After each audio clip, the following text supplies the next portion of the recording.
Buongiorno, ben ritrovati la prima edizione dei nostri telegiornali, ben trovati a tutti voi e buon venerdì 5 settembre. La cronaca in primo piano, prima di andare da Lucio Zanato con tutti gli ultimi aggiornamenti sul giallo di Roncade, il giallo del cadavere di Musestre. Torniamo a parlare della vicenda che è rimbalzata fin sui siti nazionali perché riguarda tutta Italia ed è una vicenda scoperta a Treviso da una società trevigiana di cybersicurezza. La vicenda inquietante, l'ennesima, di un portale web che vendeva filmati rubati da oltre 2000 videocamere private dai centri estetici alle case private con prezzi che andavano dai 20 ai $600 a seconda delle persone spiate. 150 i siti italiani spiati, tra cui 3 veneti, la quotidianità e anche l'intimità davvero mostrata e venduta. Vediamo.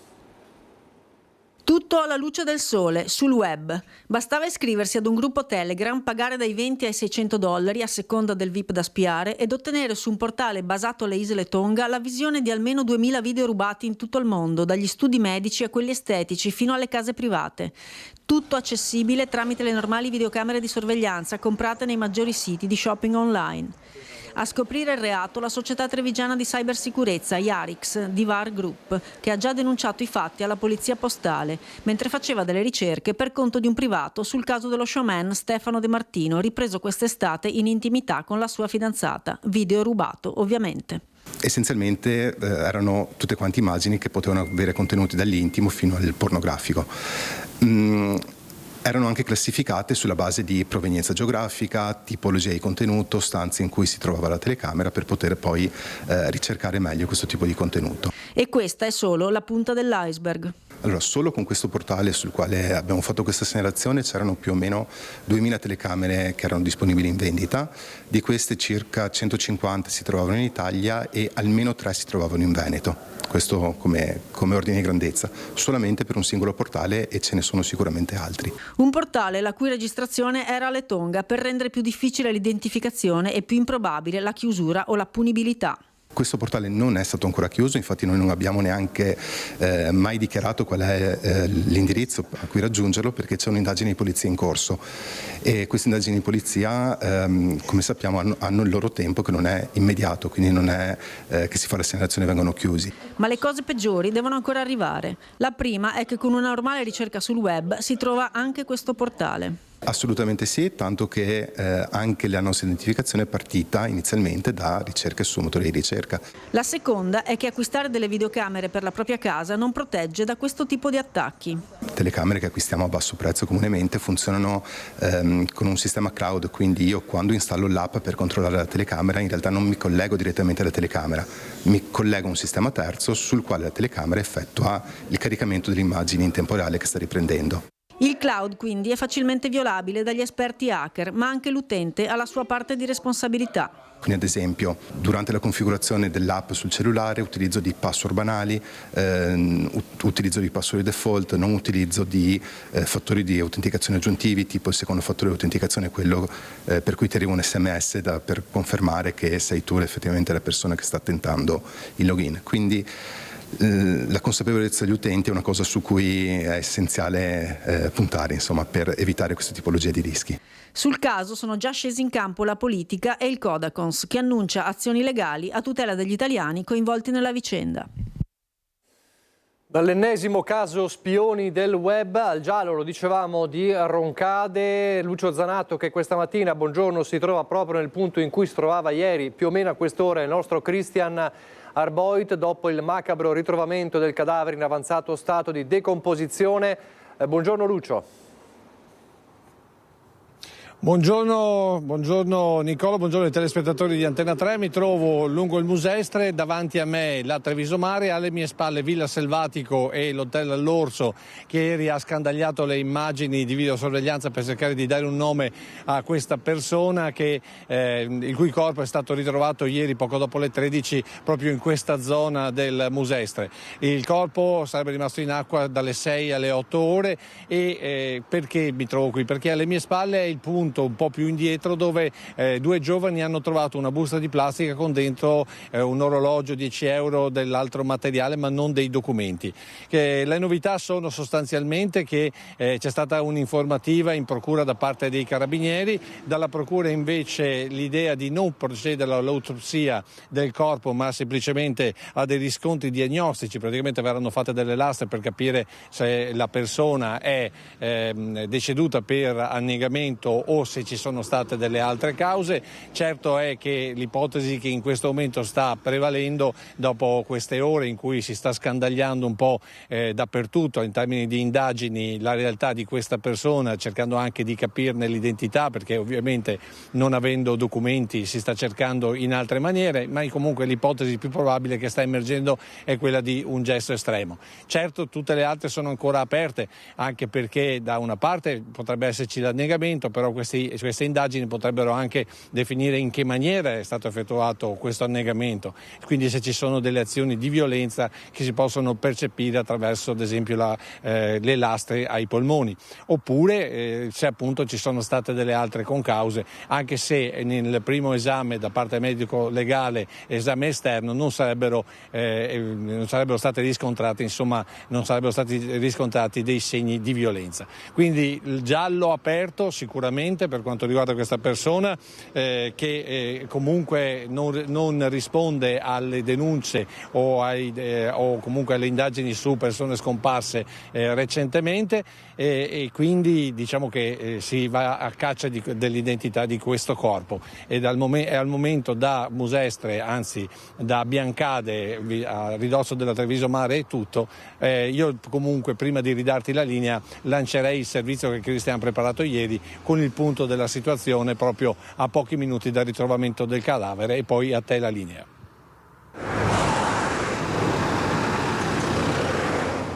L'allarme poco prima delle 2 del pomeriggio: c'è un cadavere a pancia in giù nel torrente Musestre, alle porte di Roncade, a ridosso del cavalcavia della Treviso Mare. A notarlo un giovane passante, pochi istanti e scatta la mobilitazione. Su M118, vigili del fuoco con il nucleo Speleo alpino fluviale, carabinieri arrivano subito sul posto. Il traffico rallenta, tanti si chiedono cosa sia successo. È solo i vigili del fuoco.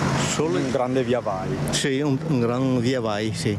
Non solo bisogna recuperare il corpo dall'acqua scura e resa melmosa dal maltempo dei giorni scorsi, occorre capirne l'identità e comprendere come sia finito lì dentro. Poco distante, qualche centinaio di metri verso Biancade, una coppia in passeggio con un cane segnala la presenza di alcuni effetti personali su una siepe, 10 euro e un orologio in una busta, e poi un paio di pantaloncini e una maglietta. Non ci sono documenti di identità. Tutto viene accuratamente prelevato dai militari in quello che sembra un rebus. Siamo all'altezza dell'hotel All'Orso. Lo stesso titolare ha trascorso mezzo pomeriggio a visionare le telecamere del suo grande parco affacciato sul Musestre. In questa zona non ci sono recinzioni.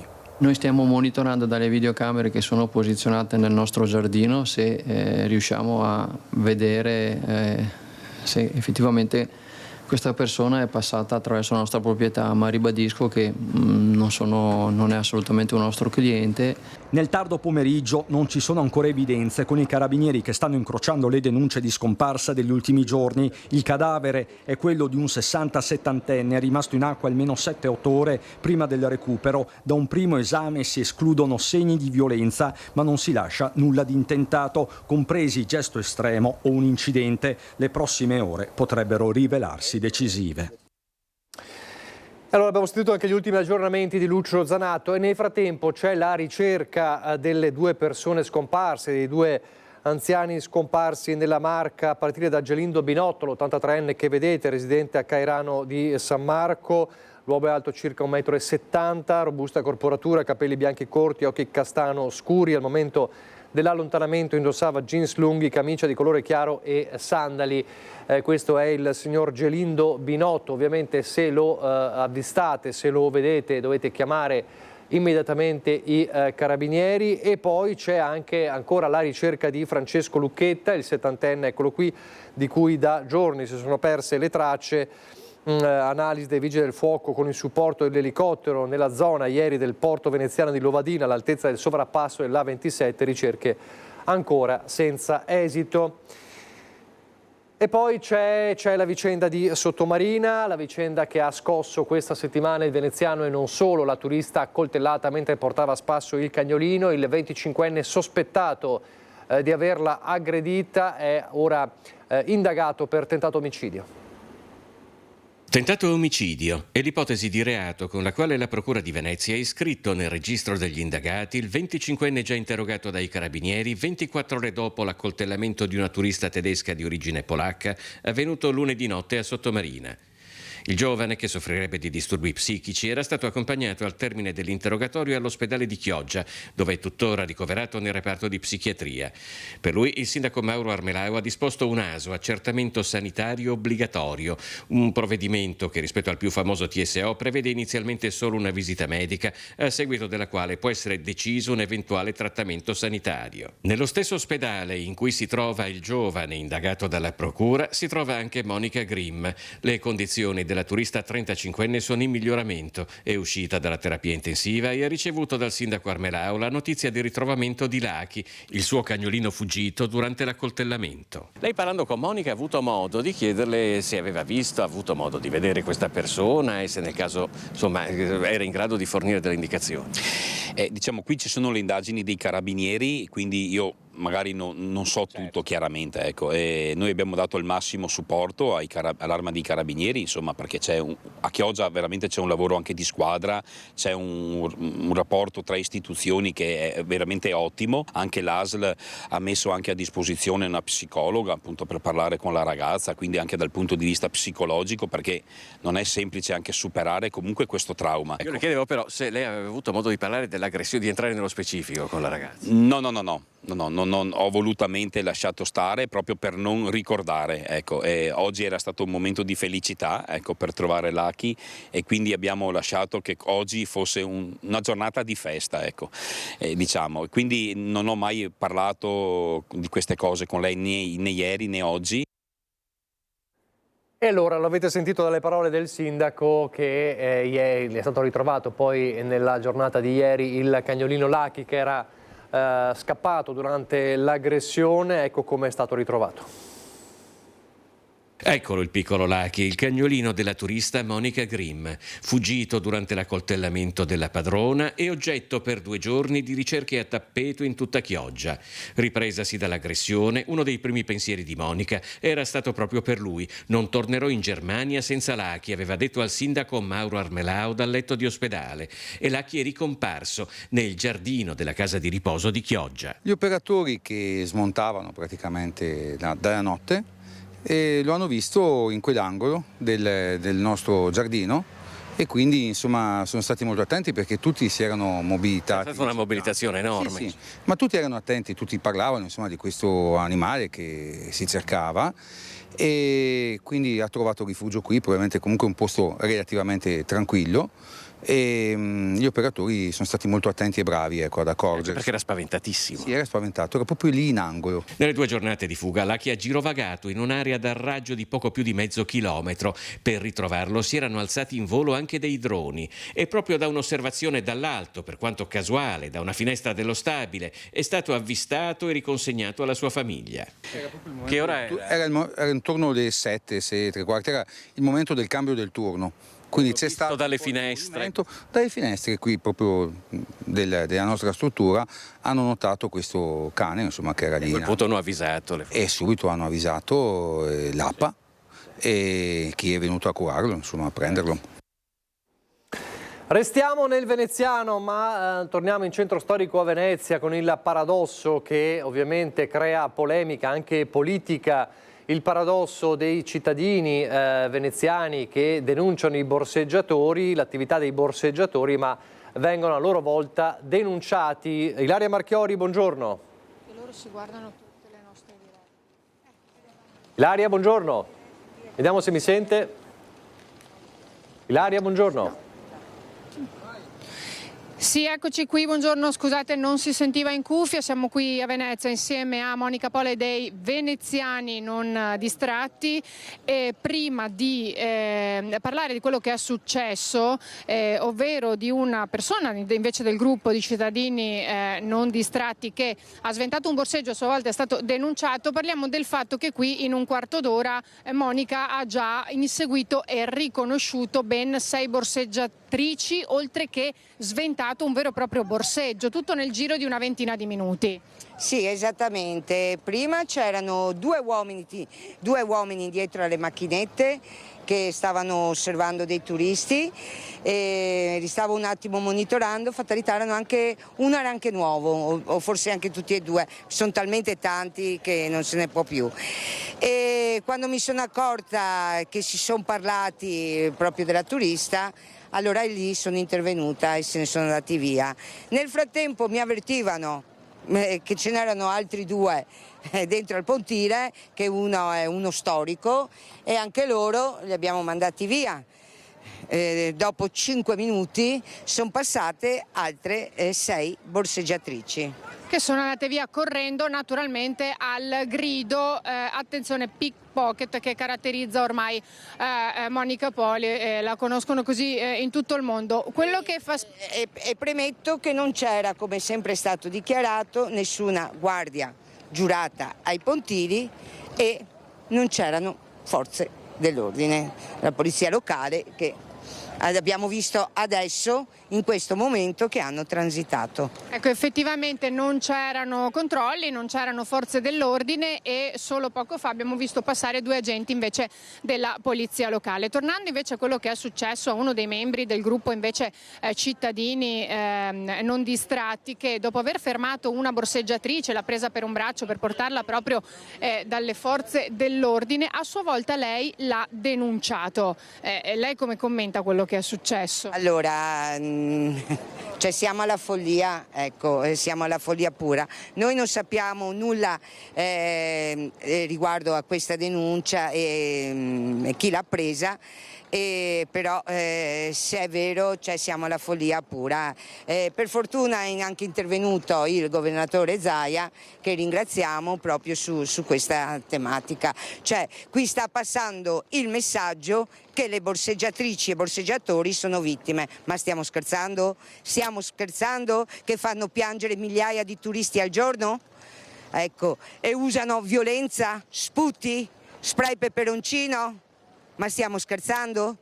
Ecco, tra l'altro ricordiamo a proposito del governatore Zaia che non meno di un paio di giorni fa ha ricordato ancora quanto potrebbe essere importante l'utilizzo di un braccialetto elettronico per i borseggiatori recidivi, dicendo se lo Stato non è in grado di fornirli li finanziamo noi, quindi anche su questo è intervenuto. Lei però ha un messaggio per il comandante della Polizia Locale di Venezia, Marco Agostini, che qualche giorno fa durante una conferenza al Lido ha lanciato un messaggio a sua volta ai cittadini di non sostituirsi alle forze dell'ordine. Allora, il messaggio che ha lanciato il comandante Agostini sinceramente a me non è piaciuto, cioè a molti non è piaciuto.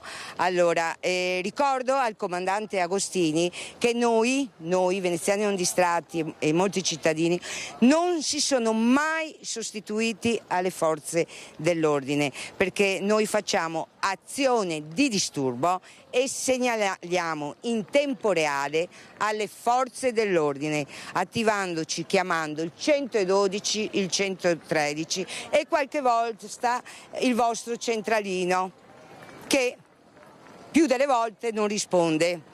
Ecco, Lei poco fa mi diceva noi invece in realtà più volte abbiamo aiutato le forze dell'ordine anche ad arrestare dei borseggiatori.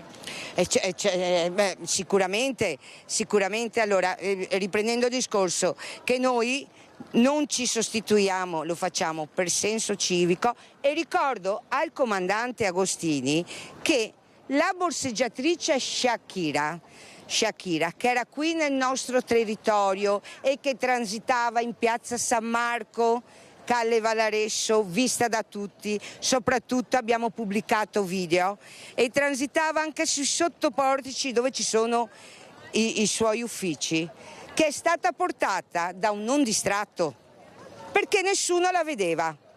E su questo ci facciamo una bella domanda.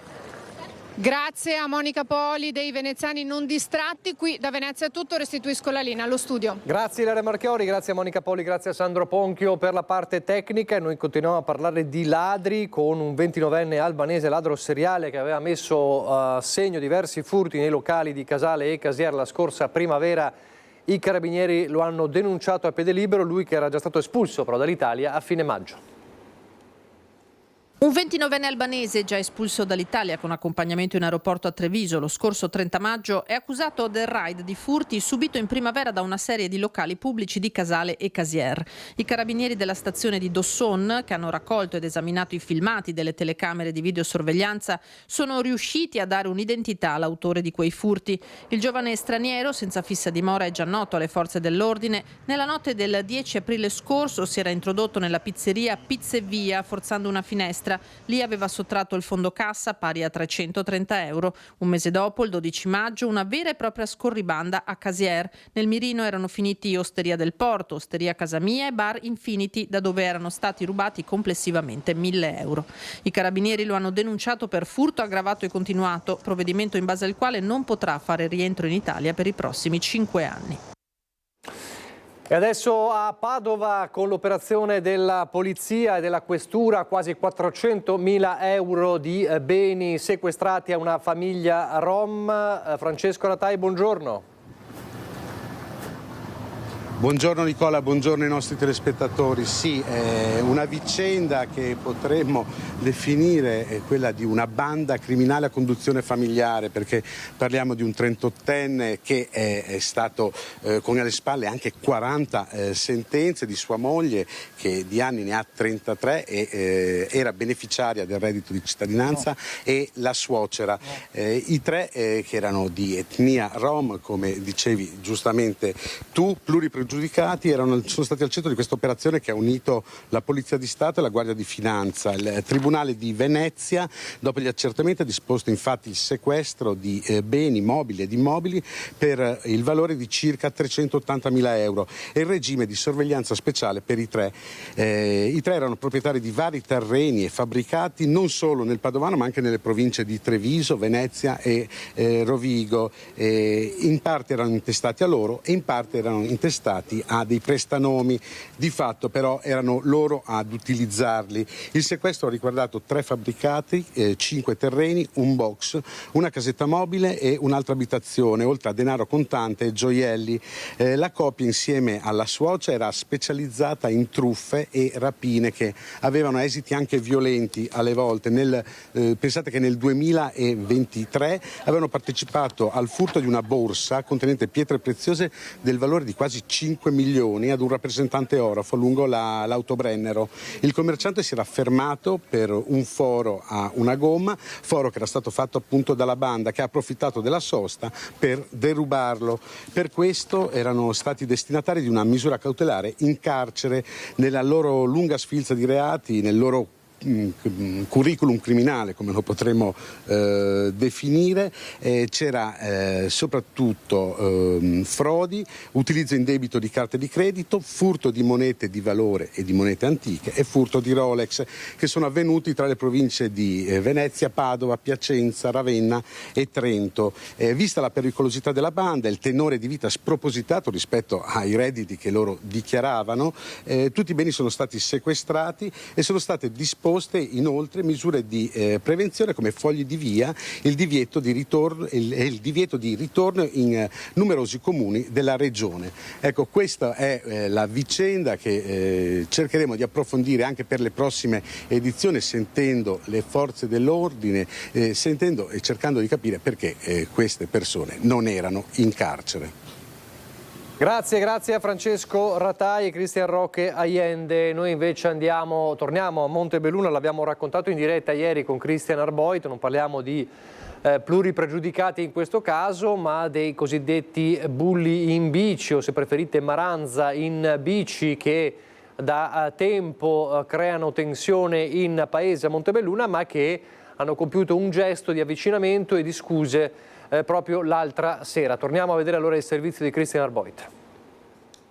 Ci hanno detto ciao. Poi si sono girati, sono tornati indietro e ci hanno chiesto se potevano chiederci scusa. Ci hanno dato la mano. È stato grande lo stupore di Angela Follador, titolare del Mare a Monte, che si è trovata di fronte a fine serata i bulli in bici che poco meno di un mese fa avevano insultato lei, il marito e alcuni clienti in un'estate segnata da scorribande, piccole e grandi tensioni con vere e proprie gincane pericolosissime nel traffico. Un caso, quello dei giovani biker scapestrati di Montebelluna, diventato noto a livello nazionale. Ora quello che sembra un epilogo, un ravvedimento sincero, almeno da parte di 3 componenti di quel gruppo. Secondo me avevano un po' di paura, erano timorosi, perché alla fine sembrano tanto spavaldi, però alla fine parlando assieme sono ragazzi molto molto alla mano. Ci hanno detto che loro vogliono chiedere scusa a tutti, che vogliono andare dalle istituzioni, che li aiutino a trovare un posto. Abbiamo chiesto che vengano anche tutti gli altri un giorno, se vengono qui in tutto quel gruppo per me è una bella cosa, ma anche se ci troviamo con tutti i commercianti dove hanno fatto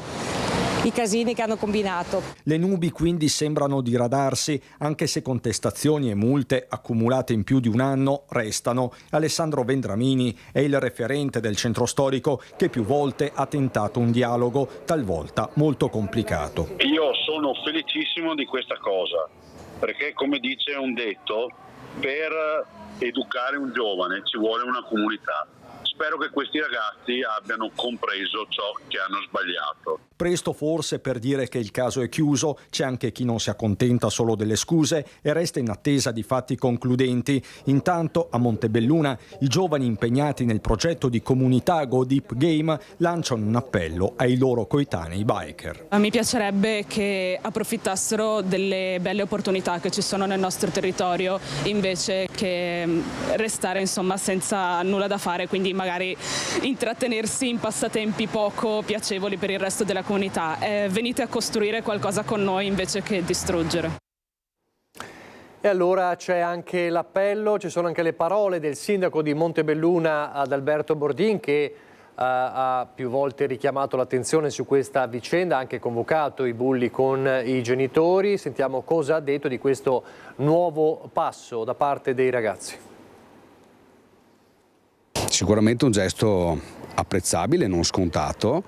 Ciò non toglie ovviamente che nonostante questo gesto alcuni comportamenti che sono contro il codice della strada rimangono pericolosi. Come ho già detto nei giorni scorsi alla stampa, è nostra intenzione incontrare i genitori anche per sensibilizzarli, per spiegare quali sono poi i rischi che corrono questi ragazzi che hanno un talento incredibile da un punto di vista acrobatico, assolutamente sì. Vorremmo fare in modo che venisse valorizzato in altro modo e non in modo ovviamente pericoloso per se stessi ma anche per gli altri. Ecco, questi ragazzini sono tornati a chiedere anche ieri, a dire noi avremo bisogno di un prato, di uno spazio tutto per noi. È anche giusto trovare uno spazio, ma prima vogliamo vedere la buona volontà, vogliamo vedere che questi ragazzi vadano in giro in bicicletta in modo sicuro, perché ciò a cui teniamo di più è l'incolumità dei ragazzi stessi e dei terzi. Quindi faccio un ulteriore appello ai genitori che incontrerò prossimamente per fare in modo di far capire quanto sia importante la vita umana. Noi abbiamo sanzionato una trentina, identificato e sanzionato una trentina di ragazzi, come ho già detto cominciamo a mettere nel territorio, a posizionare nel territorio alcune pattuglie anche in borghese proprio per contrastare questo fenomeno. Tutte le altre cose che leggo su Facebook, queste giustizie un po' fai da te, non trovano assolutamente riscontro, per fortuna. Da un sindaco a un altro, da Montebelluna a Bassano del Grappa, ma il tema è lo stesso, minorenni e in questo caso anche violenti, perché si è arrivato anche ad accoltellamenti. Il caso appunto scoppia a Bassano. Ci troviamo di fronte a un gruppetto di ragazzini minorenni, perché alla fine sono sempre i soliti, che continuano a girare la nostra città creando tutta una serie di disordini, sia legati ad atti di vandalismo, ma anche a litigi tra vari gruppi che poi alcune volte sfociano anche in episodi come quello di ieri con un accoltellamento. Bassano si scopre improvvisamente fragile ed esposta alla violenza dei più giovani dopo l'ennesima rissa in centro sfociata nell'accoltellamento di un ragazzo da parte di un minorenne. Il sindaco Nicola Finco ha immediatamente chiesto l'intervento di questore e prefetto e ora si aspetta di conoscere la data del tavolo fra enti e istituzioni per la gestione di questa emergenza. Finco però avverte: oggi il problema sicurezza a Bassano è legato ai minorenni, cioè non ci troviamo di fronte a situazioni particolari di spaccio o di regolamento di conti e trabande, ma di minorenni allo stato brado, senza famiglie alle spalle, che sono liberi continuamente di combinarne di tutti i colori nella nostra città e purtroppo sanno benissimo di essere minorenni e quindi di poter continuare a fare quello che vogliono e poi continuare a restare in libertà. Per il primo cittadino, prima ancora che un allarme sicurezza, la situazione è un vero e proprio allarme sociale legato a gruppi di minorenni allo sbando che terrorizzano interi quartieri. Oggi sono minorenni e girano con il coltello, non so fra qualche anno, quando saranno maggiorenni, con cosa gireranno all'interno delle nostre città. Quindi su questo, oltre al tema della sicurezza, penso che dobbiamo interrogarci anche sul problema del disagio sociale che sta sempre più colpendo soprattutto le nuove generazioni. Le indagini e le informazioni raccolte dalle forze dell'ordine portano a identificare un gruppo ben definito di giovani e giovanissimi dietro a tante delle risse, dei vandalismi, degli inseguimenti avvenuti negli ultimi mesi in città e non solo. Sono tutti figli di immigrati di seconda generazione, quindi sono anche cittadini residenti, ma sono praticamente allo stato brado e a questa situazione va messo un freno, perché stiamo parlando comunque di 5-6 ragazzini che vivono in un quartiere della città e che oltre a combinarne nella nostra comunità bassanese si spostano anche nelle realtà contermini, quindi stanno diventando un problema non di Bassano ma di tutto il territorio. Sul piatto del tavolo con questura e prefettura l'amministrazione porrà più controlli notturni quando si muovono più liberamente queste bande di minorenni e poi un intervento delle autorità per capire se sia possibile l'inserimento in strutture o comunità, ma l'allarme al momento resta alto. E intanto a Bassano c'è chi propone il taser in dotazione agli agenti della polizia locale, come già c'è o come è già in prospettiva. Basti pensare a Conegliano, dove già sono operativi, o a Treviso, dove saranno operativi. Una proposta di Fratelli d'Italia che fa discutere. Sentiamo cosa dice la gente a Bassano. Che cosa ne pensa di dotare la polizia locale del taser dopo gli episodi di aggressione che ci sono stati a Bassano? Certo che sì, tanto, perché abbiamo paura anche di andare fuori con il cane. Lei vive qui in centro? Sì, poco distante. Quindi la sera ha paura a muoversi? No, non vado fuori. Anche l'altra sera si sono prese a botte. No. Mia, vieni qua. Si sono prese a botte, io ho paura, ho il terrore. Anche vicino a casa mia, comunque, io abito verso San Vito, verso di là che c'è. Sono molto d'accordo. Visto diciamo, le personaggi che ci sono in giro ultimamente, concordo che ci sia anche una difesa personale anche per loro, visto anche come sono trattati ultimamente. Poi c'è proprio un problema, lei avverte l'insicurezza qui soprattutto nel centro? Sì, certo, perché non siamo più tranquilli di uscire, ma soprattutto anche le forze di polizia come i vigili sono anche loro limitati, perché qui oggi le persone non si fermano di fronte neanche a una divisa, per cui onestamente trovo che abbiano il diritto di lavorare anche loro con i mezzi adeguati per poter tutelare i cittadini che hanno diritto di stare tranquilli se vengono in centro. Però è preoccupata per tutte queste aggressioni che ci sono in centro a Bassano ultimamente? Senz'altro, questo senz'altro che sono preoccupata. Sembra che non sia la Bassano più di una volta. Sembra una Bassano cambiata. Molto, molto. Difatti non vado più fuori alla sera, io sono da sola ma non vado fuori alla sera, che prima andavo fuori tranquillamente e facevo il giro del Ponte Vecchio, il Ponte Nuovo. E adesso vado la mattina. Ha paura di muoversi la sera, signora? Non mi muovo alla sera, lo dico la verità, non mi muovo. Secondo me potrebbe essere una soluzione visto quello che sta accadendo negli ultimi tempi. Si riferisce, immagino, all'evento di discesa gamba che sicuramente ha sconvolto i cittadini. Ecco, quindi secondo lei è giusto che gli agenti della polizia locale abbiano quest'arma a disposizione? Secondo me assolutamente sì. Potrebbe essere molto intelligente, anche perché attualmente hanno le mani legate, quindi credo sia opportuno.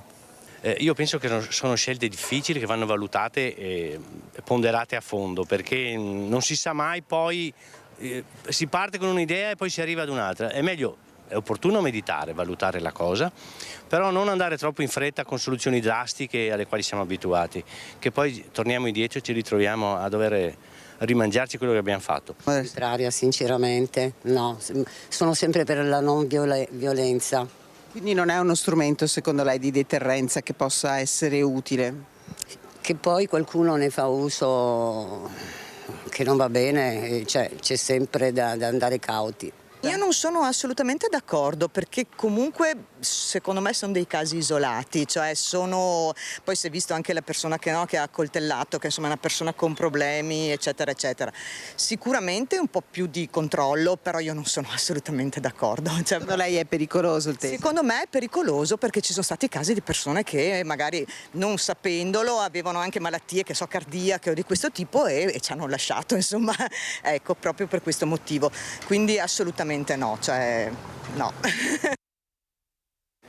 Questa è la voce dei bassanesi, da Bassano a Vicenza, dove aumenta il degrado nei parcheggi comunali affidati fino al mese scorso alla gestione della società GPS, estromessa però dopo un lungo contenzioso legale, spazi che di fatto sono abbandonati a se stessi. Il Park Stadio è il caso emblematico, ce ne parla Daniele Garbini insieme a Simone Squarcina. Parcheggio dello stadio è uno dei parcheggi che sarebbero dovuti essere gestiti dalla società GPS. Com'è Giulia Gennaro, Fratelli d'Italia? Buongiorno. Buongiorno. Ecco, siamo qui perché è una situazione che contraddistingue proprio tutti i parcheggi che per il momento sono lasciati a loro destino, diciamo così, vero Giulia? Perché comunque è un problema di degrado che segnalano i cittadini da tempo e qui siamo proprio per quello. Questo forse è uno dei peggiori, vero? Sì, allora, qualche giorno fa mi è stato segnalato da alcuni cittadini, voglio ben ricordare che usufruiscono di questo parcheggio per andare a lavorare in centro storico e praticamente sono assediati da zingari, ci sono immondizie sotto ogni alberello, sotto ogni sprazzo di ombra e la situazione è veramente imbarazzante. Io capisco che ci siano stati dei problemi con questa azienda che ha preso l'appalto, però in realtà comunque la gestione è sempre e comunque in mano al comune una volta che un'azienda non adempie ai suoi doveri. Quindi quello che i cittadini chiedono è che venga fatta una vera pulizia e che si prenda seriamente in considerazione il degrado che continua ad avanzare e come potete vedere magari anche dalle immagini che sono state girate ci sono copertoni, taniche di agenti che contenevano agenti inquinanti, indumenti, escrementi umani, addirittura c'è una coppia di rom che dorme all'interno di un'auto e fanno uso di sostanze stupefacenti di notte all'interno del parcheggio e di alcol. Ecco, noi queste situazioni qui in questo caso le stiamo documentando grazie anche a lei, le abbiamo anche riscontrate in altri parcheggi, abbiamo anche avuto modo di scambiare un'opinione con il sindaco che ci dice che è in attesa insomma, del conferimento dell'incarico ad un altro soggetto.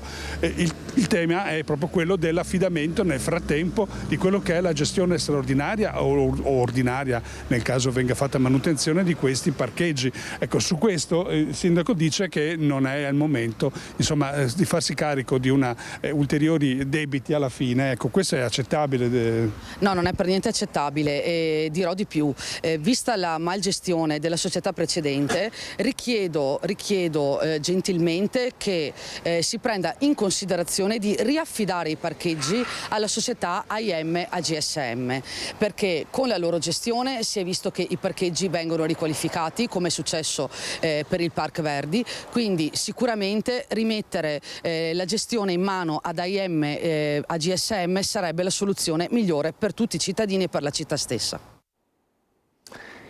Un altro allarme riguarda i lupi, ma non solo, ci sono anche gli sciacalli, nuovo campanello d'allarme per malghe, allevamenti e turismo. Siamo sempre nel Bassanese. Dopo il susseguirsi di avvistamenti di lupi a Romano de Zelino e soprattutto con i 4 episodi a Marostica, cresce la preoccupazione e ora sono apparsi anche, e non si sa come siano arrivati qui, gli sciacalli dorati. A Romano sono dai 6 agli 8, uno di loro è stato investito e ucciso da un'auto. E questi qua continuano tutta la notte a rincorrere ungulati, caprioli e cervi e cosa succede? Succedono un sacco di incidenti. Praticamente negli ultimi 40 giorni solo nel comune di Romano ho raccolto una quindicina di caprioli investiti da auto e una cerva. Nei giorni scorsi è stato ucciso anche un raro capriolo bianco. La sera prima l'avevo fotografato assieme al suo fratellino, erano 2 piccoli, il fratellino era normale e lui era albino completamente. E è stato predato il sabato mattina dal sciacallo. Lupi e sciacalli hanno tecniche di caccia diverse, ma entrambi sono pericolosi per greggi, maghe e persino semplici giardini con animali domestici. I lupi in questo periodo hanno ucciso solo qui da noi, che ho raccolto io, 3 cervi giovani hanno sbranati proprio, e 2 o 3 mufloni, e qualche capriolo e anche qualche camoscio. Il sciacallo invece non si sa perché prendono i piccoli, ma continuano a correre tutta la notte, è un problema che è grande. In caso di incidenti poi spesso le assicurazioni non risarciscono i danni alle auto, le soluzioni sono difficili, inutili, afferma Pierino, anche i pallini di gomma consentiti dalla provincia di Vicenza per spaventare i lupi, e con l'inverno gli animali scenderanno più a valle in cerca di cibo, trovando i lupi ad attenderli, c'è il rischio di assistere a vere e proprie stragi. Nel 2000 la provincia e la regione ci hanno dato soldi per introdurre i camosci. Abbiamo un discreto numero di camosci e dopo neanche 15 anni liberano i lupi perché li mangiano. È un controsenso. Senza contare il pericolo di ripercussioni al turismo nel comprensorio del Grappa.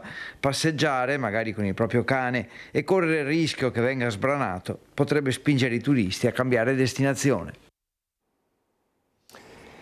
Il caro affitti che diventa un ostacolo anche per le imprese, siamo nella Marca trevigiana in questo caso, le imprese trevigiane che faticano a trovare manodopera perché i lavoratori rinunciano a trasferirsi in provincia, troppo alti i canoni d'affitto. La CNA di Treviso è seriamente preoccupata per la situazione che si sta creando per la difficoltà di reperire alloggi per i nostri lavoratori. Il caro affitti frena la mobilità dei lavoratori anche nella Marca trevigiana. Sempre più difficile trovare un alloggio a prezzi accessibili, soprattutto per chi arriva da fuori provincia in cerca di occupazione. È un fenomeno che da anni è presente nella nostra provincia, ma si sta palesando in maniera più forte anche dopo il Covid. Infatti gli affitti sono aumentati circa del 20% da dopo la pandemia. La situazione pesa in modo particolare sui dipendenti con redditi medio-bassi. Quasi metà dello stipendio netto finisce per coprire l'affitto. Il 40-44% dello stipendio va in affitto. Di conseguenza siamo poco attrattivi per la manovalanza e anche per la manodopera anche di alto livello. Non ultimo abbiamo avuto anche il problema degli insegnanti qui in provincia di Treviso, che hanno rifiutato appunto il posto proprio per il caro affitti o per la difficoltà di trovare a casa. La CNA chiede soluzioni concrete. L'obiettivo è invertire una tendenza che rischia di trasformare la casa da opportunità a barriera per chi vuole lavorare nel trevigiano. Quello che la CNA propone è quello di avere dei tavoli di concertazione sia con la provincia e sia con i comuni e con tutte le attività produttive, in maniera tale da concertare degli affitti adeguati e soprattutto anche eventualmente agendo con una tassazione più appropriata, con l'IMU magari a scaglioni, a seconda se un immobile è dato a un residente oppure ad esempio se è dato a un fuori regione. C'è un aggiornamento importante, abbiamo parlato prima dei 2 anziani scomparsi. Ebbene, parliamo di Gilberto Binotto, l'83enne, eccolo qua, scomparso da Cairano San Marco. La buona notizia è che l'uomo è stato trovato con la sua auto in Slovenia, stanno andando a riprenderlo. I familiari sono stati avvisati 2 minuti fa dai carabinieri, pochi minuti fa dai carabinieri, e dunque Gilberto Binotto, che era scomparso da Cairano di San Marco, è stato ritrovato in Slovenia e sta bene a quanto pare. Ci stiamo per avvicinare alla parte politica e allora introduciamo la parte politica vedendo questo servizio da Vicenza che riguarda il sostegno da parte del Comune di Vicenza alla Global Sumud Flottiglia. Come sapete la missione umanitaria che si sta dirigendo a Gaza per rompere l'assedio di Israele. Domani pomeriggio incontrerà Garibaldi, sarà costruito un grande galeone collettivo, un simbolo per manifestare vicinanza e sostegno da parte dell'amministrazione. Il Comune di Vicenza annuncia il proprio sostegno alla missione della Global Sumud Flottiglia, la flotta salpata da Barcellona a Genova, a cui nei prossimi giorni si uniranno altre imbarcazioni da Sicilia, Tunisia e Grecia per portare tonnellate di cibo, medicinali a sostegno del popolo palestinese. Iniziativa umanitaria organizzata per cercare di superare il blocco navale imposto da Israele attorno alla striscia di Gaza e aprire un corridoio umanitario per portare aiuti ai civili palestinesi. Vicenza fa sentire così la sua voce attraverso una manifestazione in Contrà Garibaldi sabato 6 settembre a partire dalle 15, in cui sarà costruito un grande galeone collettivo come adesione simbolica alla spedizione. Noi la sosteniamo pubblicamente con una manifestazione sabato dove cercheremo di creare le barchette, un grande galeone e le barche per sostenere questa grande spedizione umanitaria pericolosa che porta tonnellate di aiuti umanitari rompendo l'embargo a Gaza. Siamo coscienti che a Gaza non sta solo morendo il popolo palestinese, sta morendo anche il senso di umanità, sta morendo il diritto internazionale e anche la fiducia nei governi internazionali e nell'Europa e nella politica. E quindi come persone che fanno anche politica vogliamo esserci e fare il possibile per interrompere o addirittura invertire questa tendenza.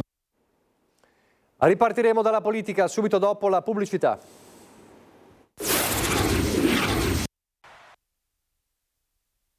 Il candidato verrà indicato presto, nel frattempo è importante ascoltare il territorio, ascoltare i cittadini di questo territorio, perché è inutile avere un candidato e non avere un programma. Prima è importante avere un programma, sapere cosa si vuole fare, su quali temi intervenire. 10-15 giorni al massimo, poi quel nome si saprà. Ne è convinto il numero 1 della Lega in Veneto e vice segretario federale del Carroccio. 2 settimane al massimo per sciogliere il nodo atteso da tutto il centrodestra. Chissà.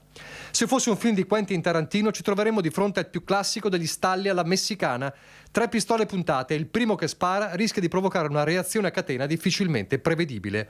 Una delle rivoltelle politiche ce l'ha in mano la Lega, che oscilla proprio tra Stefani e Bitonci, con un nome che resta coperto, quello del presidente della Camera, il veronese Lorenzo Fontana. Di nomi ce ne sono tanti, noi siamo al lavoro per costruire liste forti di persone di qualità e che facciano la differenza. Intanto il telefono non smette di squillare, sono i complimenti arrivati non solo dal suo partito per il gesto che lo ha reso protagonista in queste ore, quando, visto un uomo che picchiava una donna nell'auto che lo precedeva lungo la statale Adriatica a Battaglia Terme, Stefani ha inseguito l'auto e chiamato i carabinieri senza mai perdere di vista la vettura, consentendo ai militari di arrestare un 52enne. Uomo di cuore e coraggio l'ha definito Matteo Salvini. Lui si schermisce, non mi sento un eroe. Ho fatto quello che ciascun uomo dovrebbe fare in una circostanza come questa. Certo, certe volte magari la situazione di pericolo potrebbe istintivamente condurti ad andare da un'altra parte, a non intervenire, magari anche il rischio di beccarti denunce, cose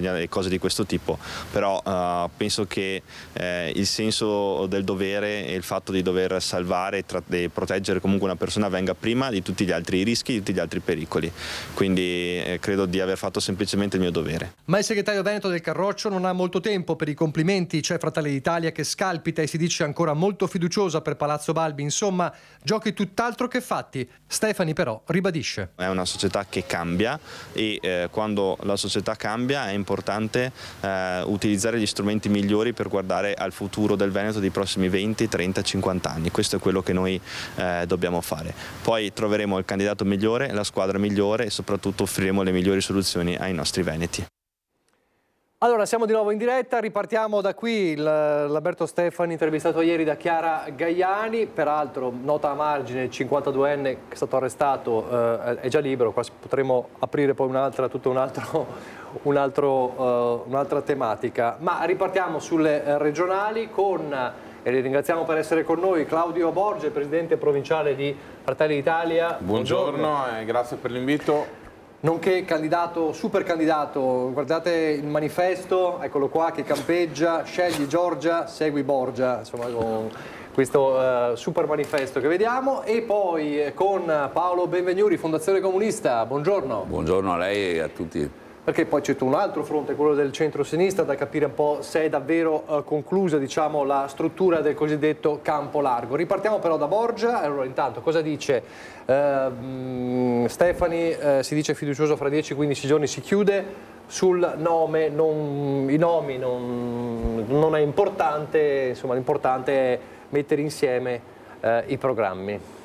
Assolutamente, su questo insomma, credo che siamo tutti d'accordo. Dobbiamo partire dai programmi, dobbiamo partire dalle idee e dalle persone e dobbiamo cercare di farlo ovviamente nel più breve tempo possibile, anche per dare una proposta credibile ai veneti. È ovvio che una scelta così importante, quindi prendere l'eredità politica di Luca Zaia in Veneto, comunque sia una scelta, come dicevo, importante e seria, e quindi ci vogliono anche i tempi corretti. Credo che, insomma, l'abbiamo detto anche tante volte, che in un periodo anche molto breve, da qui alle prossime 2 settimane, si possa finalmente avere un candidato. È ovvio che in questi mesi, l'ho detto spesso, abbiamo continuato tutti a lavorare, abbiamo lavorato sulle liste, abbiamo lavorato sui programmi, sulle proposte, sulle idee, sempre in mezzo alla gente, tra la gente.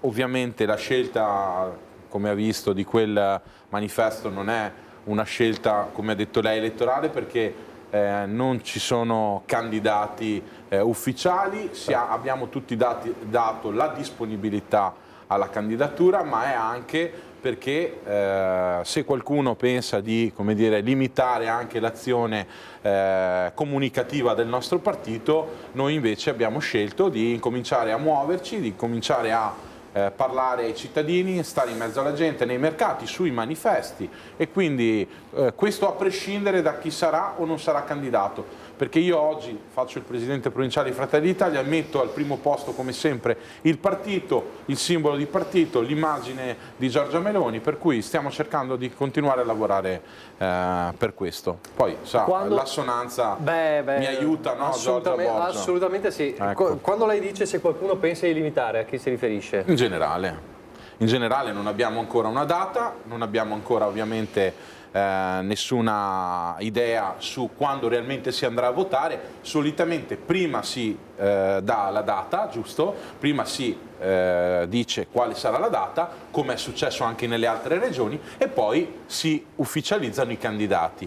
Per cui noi siamo in attesa, però non è che possiamo aspettare che esca la data. Fratelli d'Italia esce, perché abbiamo lavorato in questi anni tantissimo nel territorio, sul radicamento territoriale, nei municipi, abbiamo sindaci preparati, amministratori locali preparati e nuove energie che faranno parte delle liste di Fratelli d'Italia. È ovvio che noi dobbiamo cercare di come dire, capitalizzare tutto questo consenso, tutto questo radicamento alle elezioni regionali, perché qualcuno in passato ha detto che Fratelli d'Italia prendeva voti solo alle politiche e alle europee, e come dire, nelle elezioni territoriali invece non prendeva voti. Questa è per noi la dimostrazione che non è come qualcuno vuole raccontare, perché è cambiato il mondo negli ultimi anni. Noi siamo una forza credibile, forte anche sul territorio. Questo è merito sicuramente della nostra leader Giorgia Meloni,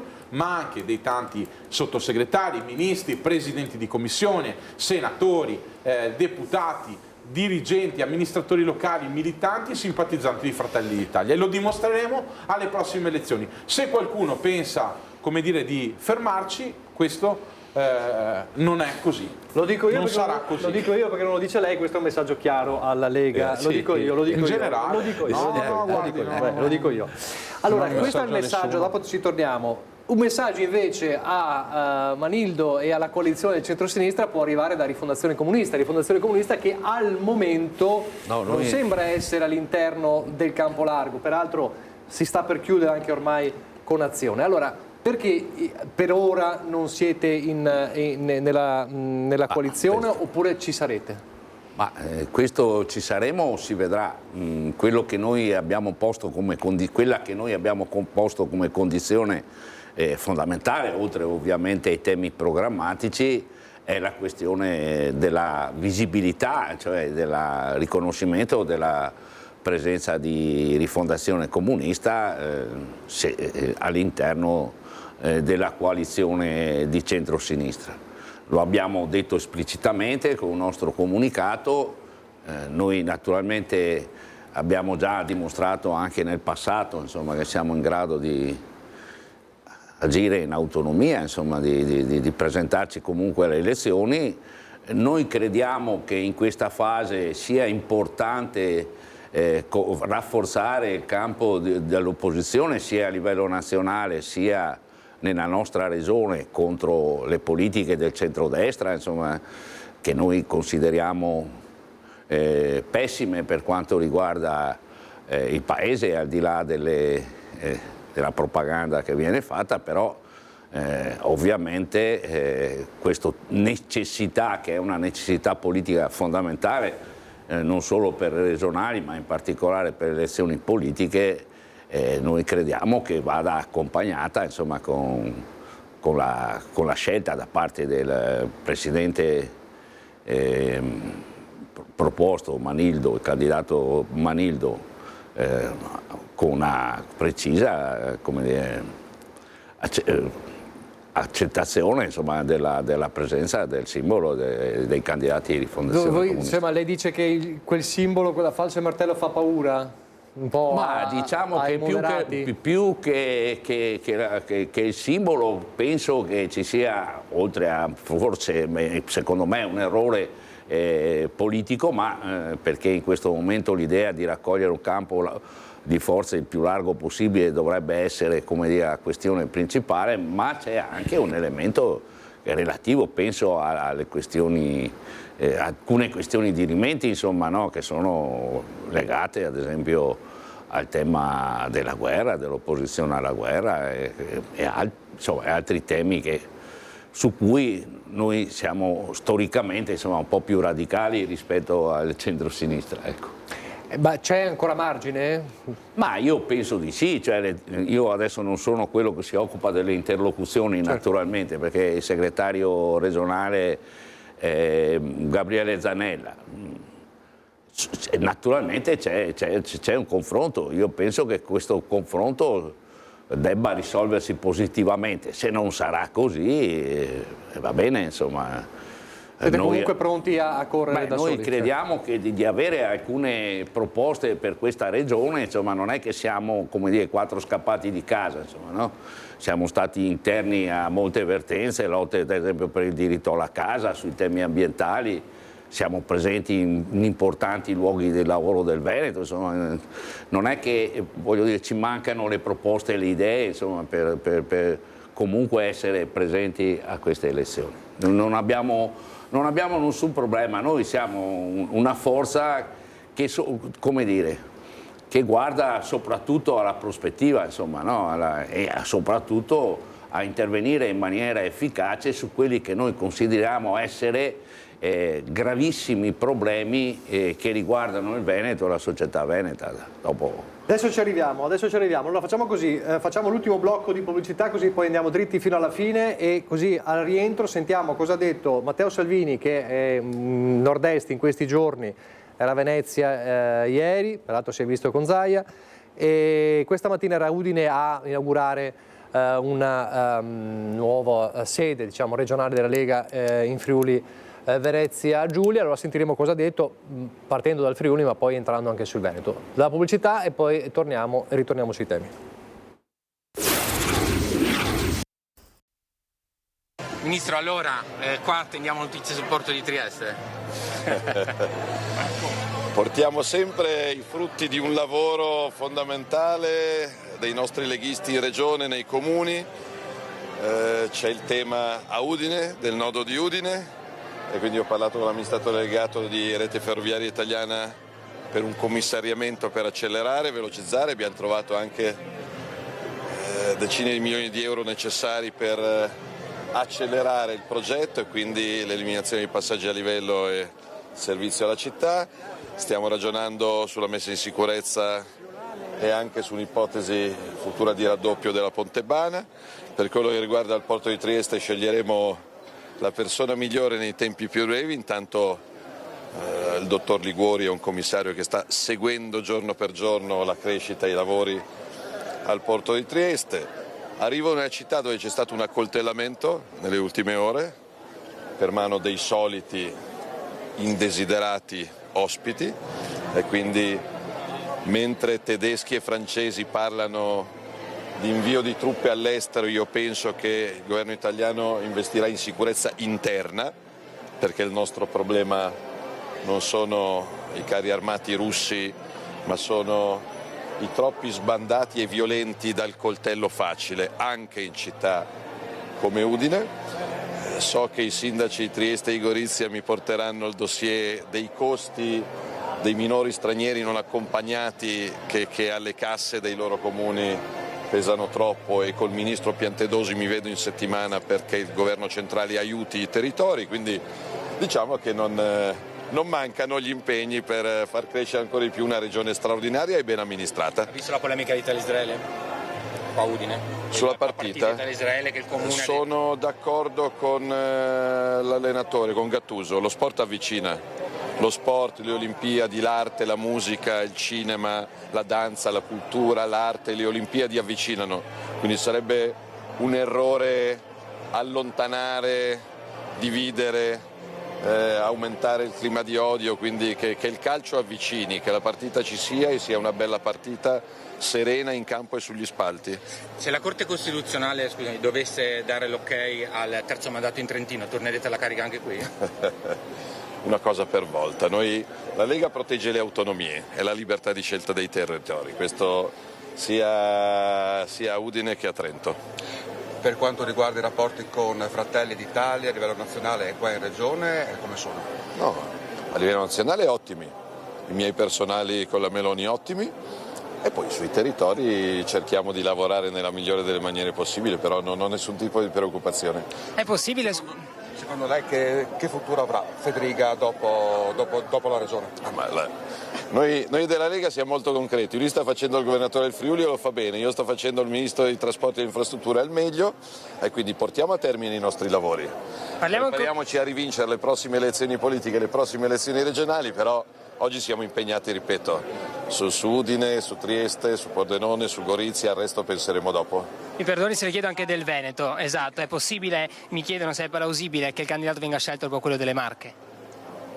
Io spero che venga scelto il prima possibile, perché ho incontrato tanti imprenditori, tante associazioni, tanti cittadini, non vedono l'ora di scendere in campo e di vincere, quindi l'obiettivo è vincere, convincere, avere un'idea di futuro per i prossimi 10 anni. Con Luca ho avuto un confronto utile e la vediamo nella stessa maniera su tutto, quindi sono molto contento. E c'è anche Fontana? C'è questo veto di alcuni partiti alla lista Zaia in Veneto? Non ci sono veti, ragioneremo, secondo me è un valore aggiunto. Ci sono tanti sindaci che vorrebbero correre anche senza casacche di partito. Il mio obiettivo è che ai Veneti venga garantito il buon governo degli ultimi 15 anni, e come Lega abbiamo tante idee, tanti uomini da proporre. C'è Fontana, Presidente della Camera, tra i papabili? Ma Lorenzo sta facendo benissimo il Presidente della Camera, non so che intenzioni abbia, ma immagino che voglia continuare a fare il Presidente della Camera. Va bene. Grazie mille. Allora, un po' di Salvini pensiero a Udine, buoni rapporti con Fratelli d'Italia, però insomma l'obiettivo è mantenere il buon governo, lo ha detto ieri in uscita dall'incontro con Zaia, insomma il Veneto alla Lega è, come dire, doveroso, mentre in queste ore si dice insomma che Fratelli d'Italia crede ancora alla possibilità concreta che sia di Fratelli d'Italia, lo dice la matematica, lo diceva qui Gian Antonio D'Are qualche giorno fa. Lei proprio qui, l'ultima volta che è venuto ospite da me, ha detto: noi siamo il partito di maggioranza, diciamo, certo, e abbiamo anche una responsabilità e siamo pronti anche a fare un passo indietro nel caso, però sarebbe uno straordinario atto di generosità. Come ha detto De Carlo, no? Ha ragione, perché non vedo per quale motivo, con i risultati che abbiamo avuto, Fratelli d'Italia non debba avere il candidato governatore, soprattutto perché nel momento in cui noi non avevamo questi numeri ma avevamo altri numeri,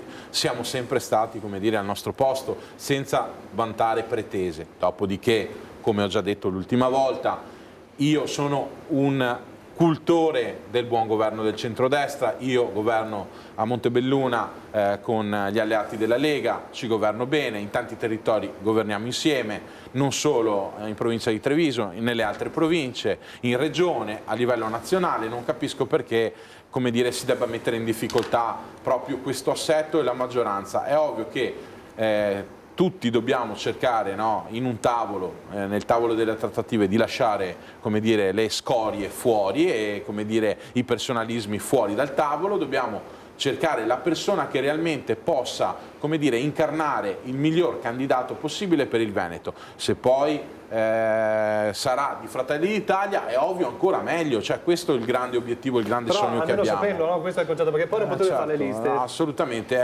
su questo è un tema. Nel momento in cui non abbiamo la data e non abbiamo il candidato, facciamo fatica anche a comporre le liste, per cui oggi noi abbiamo, come vi dicevo prima, moltissime disponibilità, abbiamo dei profili importanti, faremo delle liste competitive e soprattutto candideremo i migliori, di questo ne sono certo, però siamo in attesa che sia definito il quadro. È ovvio che attendiamo, insomma, ancora qualche settimana, sicuramente entro qualche settimana, come ha detto appunto il coordinatore regionale De Carlo e anche il coordinatore regionale della Lega, insomma è pensabile, sempre in nome della Realpolitik, che, come diceva Tosi, si aspetti a questo punto il risultato delle Marche? Guardi, non credo che decidiamo un candidato governatore in base a un risultato di una regione che nulla ha a che fare con il Veneto. Questa credo che sia una buttata. È risico. Ho capito, però non giochiamo con le bandierine. Io vi assicuro, conosco Giorgia Meloni personalmente e so che in questo momento siamo arrivati a questo punto perché ricordo a tutti che Giorgia Meloni, Salvini e Tajani fanno parte di un governo, hanno la responsabilità del paese, della nazione, quindi hanno impegni ben più, come dire, onerosi e importanti rispetto alla scelta di un candidato che sì, importante, ma che viene dopo rispetto ai bisogni degli italiani e quindi alla risoluzione dei problemi degli italiani. Adesso si troveranno, credo già la prossima settimana, si incontrano già da qualche tempo e sono sicuro definiranno. Questo, e ci tengo a ribadirlo, non vogliamo che ci siano, come dire, fraintendimenti. È ovvio che tra alleati abbiamo differenze, come ha visto prima, non è che non ce le mandiamo a dire, lo facciamo, ma lo facciamo con la serenità di chi governa insieme da 20 anni. Per cui è convinto che continuerà a governare certo, insieme. E sono convinto che continueremo a governare, a stare insieme, perché i veneti ci votano, perché primo siamo uniti, perché abbiamo delle ricette che solitamente risolvono i problemi alla gente, migliorano la loro qualità di vita. Adesso chiediamo anche Benvenuto. Benvenuto non sarà sicuramente d'accordo con il centrodestra ha le ricette che risolvono i problemi. Ma non per pregiudizio, cioè, non è che io Qual non è sono la ricetta d'accordo. che non risolve il problema dei veneti? Beh, guardi, io mi richiamo a quello che ha detto Giancarlo Corò, che non è l'ultimo arrivato, insomma, in questa regione. Cioè, noi in questa regione abbiamo dei problemi gravissimi, ma che sono anche nazionali naturalmente, ma che mi pare che siano fuori dalla portata o comunque dal mirino dell'interesse del centrodestra. Abbiamo una crisi evidente della manifattura e la manifattura nel Veneto pesa per il 30% del prodotto, no? Ecco. E abbiamo una continua campagna di esaltazione del turismo, dei valori del turismo, eccetera, però sul turismo siamo sull'11-12%, insomma, a livello regionale. Quindi il problema della crisi della manifattura è un problema tosto, cioè su cui ovviamente c'è la necessità di un confronto nazionale, di una battaglia nazionale, io penso, per quanto riguarda la sinistra e il movimento operaio. E poi ci sono altri temi, ovviamente, perché questa regione non si può nascondere il fatto che decine e decine di migliaia di giovani e donne e uomini con skill importanti, con professionalità importanti, se ne sono andati all'estero. Perché non trovano una risposta alle loro richieste, non solo per quanto riguarda i salari, le condizioni di lavoro, i redditi e quant'altro, ma anche per la qualità generale della vita, perché evidentemente non si ritrovano dentro questa situazione. Poi abbiamo un altro problema, adesso mi permetta di dirlo, che quello è strategico e di cui non se ne parla, cioè, e di cui, come dire, sembra non ci sia interesse, perché l'interesse principale, l'abbiamo sentito prima anche da quello che ha detto Salvini, no? Si farà la solita campagna razzista, insomma, contro i migranti, contro le minoranze, queste robe qua. Però il problema è che già adesso c'è una formidabile carenza di forza lavoro. Per quanto riguarda le prospettive, e faccio riferimento al 2040, ma cioè, vuol dire, anche nei prossimi anni la situazione peggiorerà, anche perché molti andranno in pensione, e come c'è ovviamente una gobba che, vabbè, non la sto qua a discutere, che vedrà molte persone lasciare il posto di lavoro, e avremo un deficit di 20% della forza lavoro. Vuol dire che ci sono interi comparti produttivi di questa regione che saranno alla canna del gas, perché già nell'edilizia il 90% o 80% delle persone che ci lavorano sono immigrati. Nel settore dei servizi, nel settore dell'agricoltura, ma anche nelle stesse fabbriche. Qualcuno dovrebbe farsi un giro alla mattina alle 6 a vedere gli ingressi nella più grande fabbrica del Veneto, la Fincantieri, e vedrebbe che la stragrande maggioranza di quelli che vanno a costruire quelle bellissime navi che escono dai cantieri di Marghera sono migranti. E allora qua c'è un piccolo problema, che bisogna capire quali politiche che si fanno, perché noi abbiamo bisogno di politiche che siano di riconoscimento del ruolo, dell'importanza di queste presenze, e che siano anche tese a facilitare una condizione di vita dignitosa, perché se no non vengono. Perché ci sono già tanti anche di migranti, famiglie migranti che hanno acquisito la cittadinanza italiana, che se ne vanno.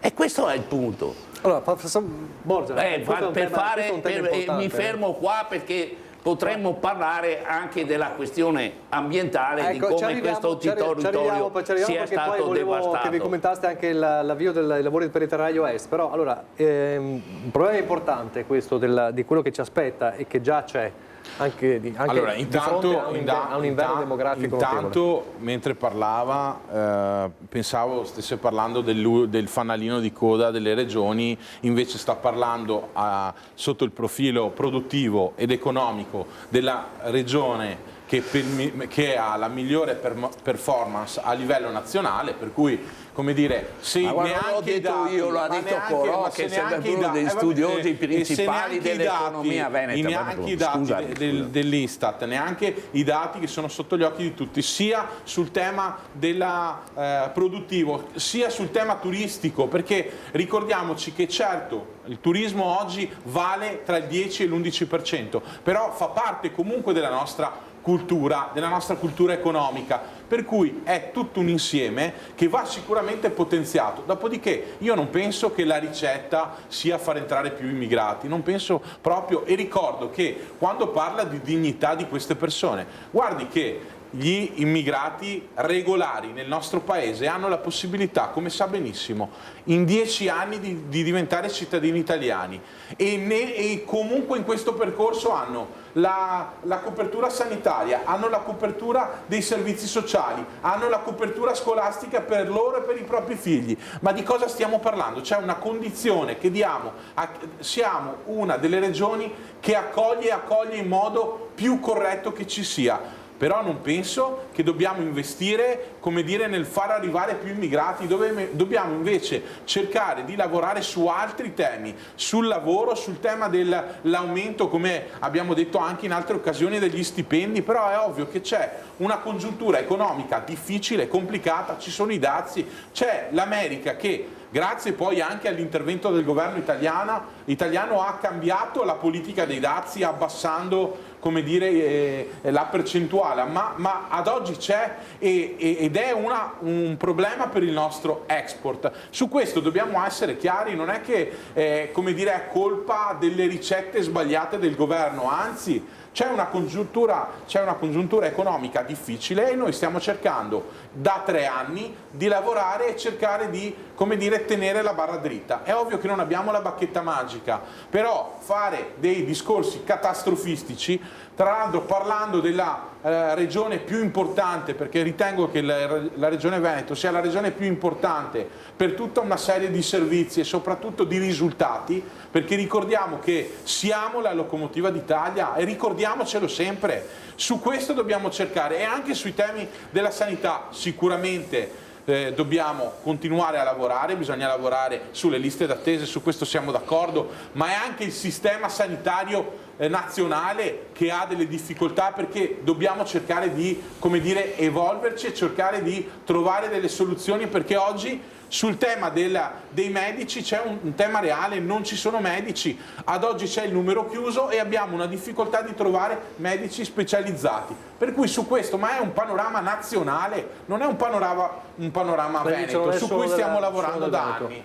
C'è un tema, quello ambientale, su cui avete un punto fermo. Qualche giorno fa è stato inaugurato, diciamo, i lavori del Terraglio Est, molto attesi ma anche molto discussi. Su questo la vostra posizione qual è? Beh, noi siamo perché si facciano delle opere se sono necessarie e se non sono invasive sul territorio. A me pare che ci sia una politica che ha come, diciamo così, profilo di continuare ad andare avanti senza alcuna incertezza e senza alcuna autocritica, oserei dire, nel consumo di suolo, nella cementificazione e nella costruzione, e mentre sarebbe evidente e necessario intervenire, perché la crisi climatica è sempre più evidente, è sempre più potente e gli effetti distruttivi li misuriamo ogni giorno. Faccio un esempio, perché noi continuiamo a consumare suolo, andiamo in giro e vediamo opere, grandi progetti di opere realizzate, opere che si stanno realizzando, opere che si vogliono realizzare, cemento che viene, siamo la regione con il più alto consumo di suolo, insomma, o ce la battiamo con la Lombardia, insomma, siamo là. Io faccio solo un esempio perché si capisca. Si parlava recentemente degli effetti delle precipitazioni nella zona di Vicenza, ok? E si parlava delle opere necessarie di contenimento, eccetera. Il finale del ragionamento fatto da chi si opera, adesso non mi ricordo quale responsabile regionale o tecnico, insomma comunque una persona, perché non mi ricordo tutto quello che leggo, perché leggo troppo per ricordarmi tutto quello che leggo, però la sostanza era questa. Queste opere possono essere utili fino a un certo livello, ma se cadono, come è successo l'altro giorno a Mira, nell'arco di un'ora, 180 mm di pioggia, non servono a niente. Vicenza va sotto acqua. Allora, ma questo è solo un esempio, vorrei dire, poi abbiamo altri fenomeni che dovrebbero essere valutati e considerati. Non c'è, come dire, una visione del futuro. Anche adesso, rispetto al fatto che io ho detto, guardate che ci sono i giovani laureati e diplomati che fuggono da questa regione, non numeri piccoli, numeri importanti, vuol dire che non sono così felici e così contenti di essere nel Veneto, che non è neanche la prima regione, la locomotiva d'Italia. È un mondo globalizzato, ma guarda che fanno dell'esperienza all'estero e poi tornano. Il fatto è che non tornano. Il fatto è che non tornano. Alcuni rimangono, alcuni tornano. No, i dati dicono che scappano. Ma ci sono le inchieste e ci sono i dati. La maggioranza non tornano. Questa è la realtà. Magari tornassero. La cosa riguarda anche me personalmente, ma non è un punto fondamentale. Magari tornassero, ma non torneranno.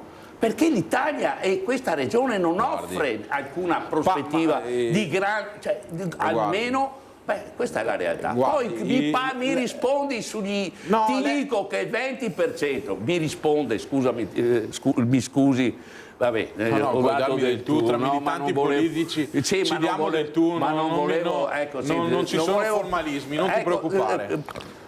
Cioè noi avremo entro il 2040 una carenza del 20% di forza lavoro. Allora, e chiamiamo gli stranieri? Ma chi chiamiamo? Gli stranieri? Ma chiamiamo Stiamo lavorando sulla formazione.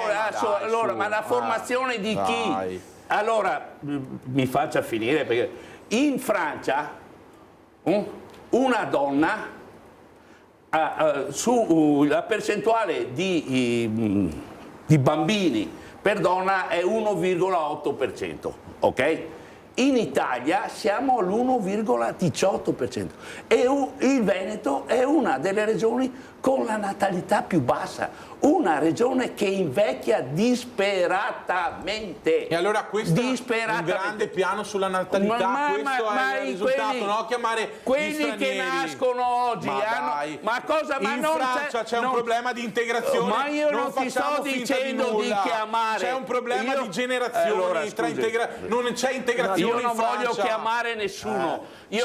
chiamare nessuno, dico solo che dovete fare i conti con la realtà, perché se parlate da domani ogni donna italiana facesse 3 figli, comunque fino per i prossimi 20 anni la situazione rimane perché negli ultimi 20 anni probabilmente chi ha governato non ha pensato di fare un grande piano della natalità. Perché adesso vedremo governati da 3 anni, da 3 anni, non da 20, non da 20, senza avere noi non abbiamo mai governato, senza avere il sostegno dei cittadini. Dopodiché lei parla di crisi della manifattura, bene, se fosse stato per voi non si sarebbe neanche fatta la pedemontana. Il tema è che in questo paese non si può scegliere tra lavoro e ambiente, non si può scegliere tra opere pubbliche e ambiente, si possono fare delle opere pubbliche pur rispettando l'ambiente. La pedemontana, lei si rende conto, io vengo da Montebelluna, no? Ok, lei parla di manifattura, noi davamo scarpe e diamo ancora scarpe a tutto il mondo, ok? Bene.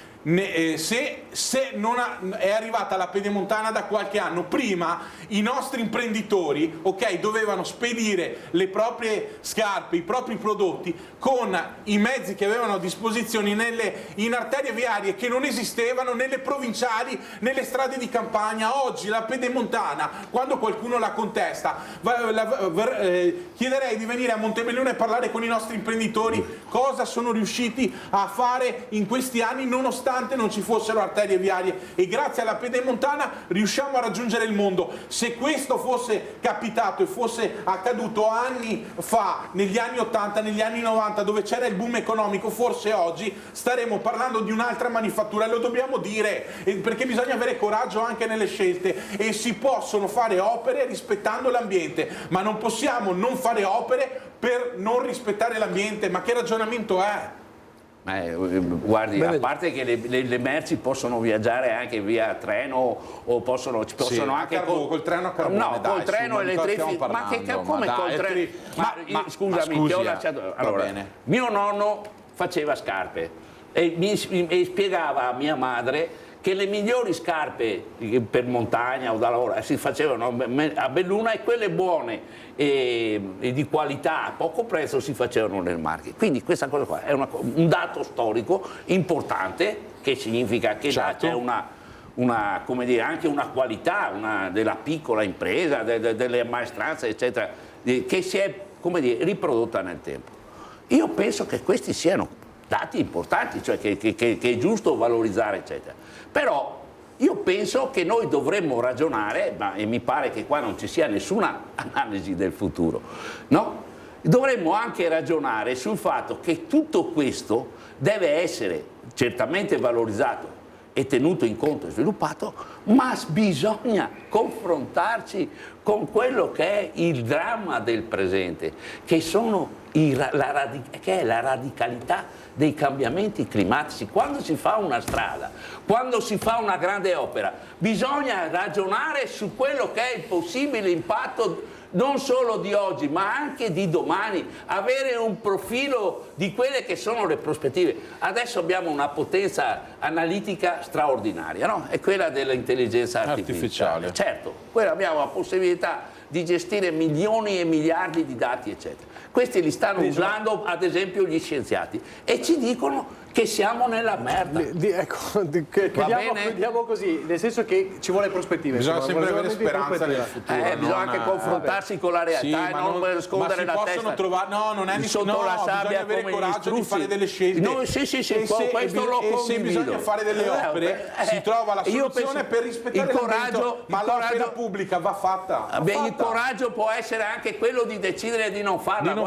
Certo, va bene, e rimanere arretrati. O di scegliere delle delle alternative che sono possibili. Devo chiudere. Ci sono alternative sempre sostenibili. Devo chiudere. Avremo altri momenti per discutere. Assolutamente sì. Allora io ringrazio Claudio Borgia, ringrazio Paolo Benvenu per essere stati con noi.